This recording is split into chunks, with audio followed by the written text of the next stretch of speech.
everyone, welcome to this edition of Fine Dining. I'm your host, Li Sizhe. From today on, forget about the stereotype of fried chicken and beer when talking about Korean food. The newly opened Korean restaurant GQ at 3 on the Bund will present to you a modern appearance based on the Korean concept. GQ is located on the second floor of 3 on the Bund. It features recipes of famed chef Jean-Georges, who has reset the standards of culinary gourmet. This celebrity chef has embarked on a cross-culture cooking adventure with his Korean wife Maja, bringing new soul to traditional Korean cuisine and establishing the Bund's first modern Korean fine dining restaurant. We ordered kinfish sashimi with sweet soy sauce, market vegetables with japchae noodles, the mushroom basket with lamb chops, bibimbap, and berries bokbanja. Each customer gets 6 different welcome dishes according to the seasons. However, kimchi is always a staple. That's because the chi in the name of the restaurant is an abbreviation for kimchi itself, reflecting the important role of the pickled cabbage in Korean cuisine. Alright, here comes my appetizer, the kinfish sashimi. We already mentioned that GQ is doing a very modern style based on the Korean concept. So as the starter, I won't call it a very typical Korean dish. Since the main ingredients, the kinfish sashimi, kinfish is very expensive in Korea. So it's really not a common key ingredients or a common Korean dish. The only Korean touch is the sweet soy sauce. The restaurant really recommends that you will have the avocado together with the sashimi, so I'll give it a try.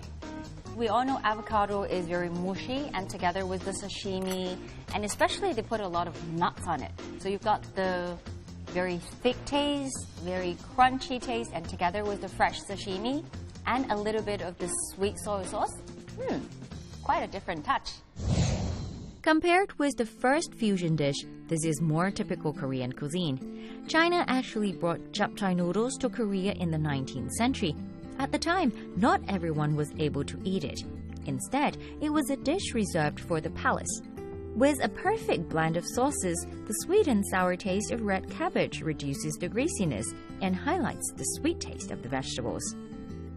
Okay, we've come to the Q part of GQ, which is the barbecue. Normally in Korean barbecue, they use beef or pork, but here they use lamb, so there is something special.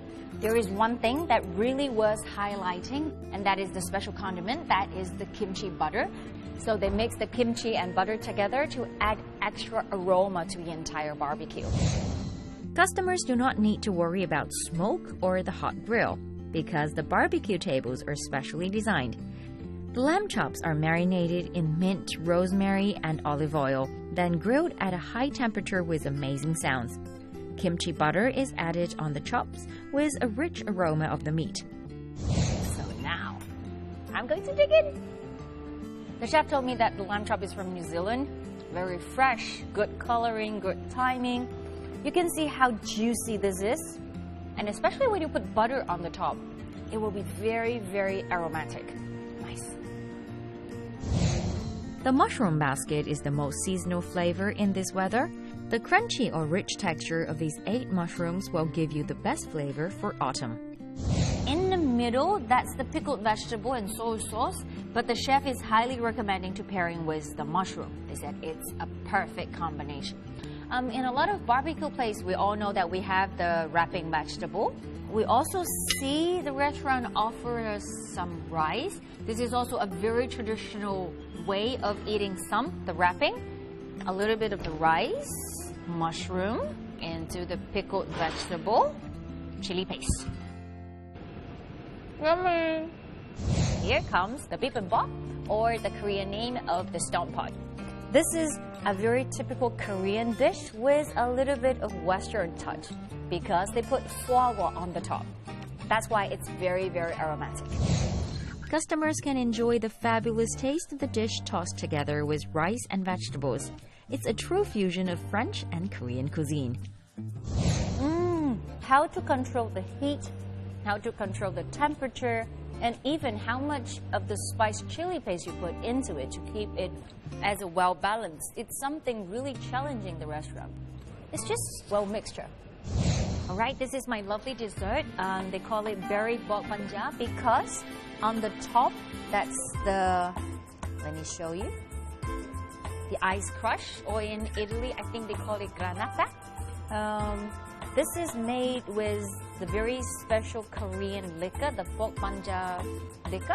I assume that's going to be something sweet and sour to give my today's Korean food voyage a final touch. That's what I think. Very nice. So I'll be indulged in my berry soup. And for you, you're always welcome to scan the QR code on the screen and follow our Weibo and WeChat to know more about the Korean culture and more about food. See you. TQ is actually a Korean restaurant, but with Jean Georges' innovative culinary concept, he mixes a lot of Oriental influences. For example, I know one of his signature condiments is sriracha mayonnaise, which is Thai chili pepper with mayonnaise.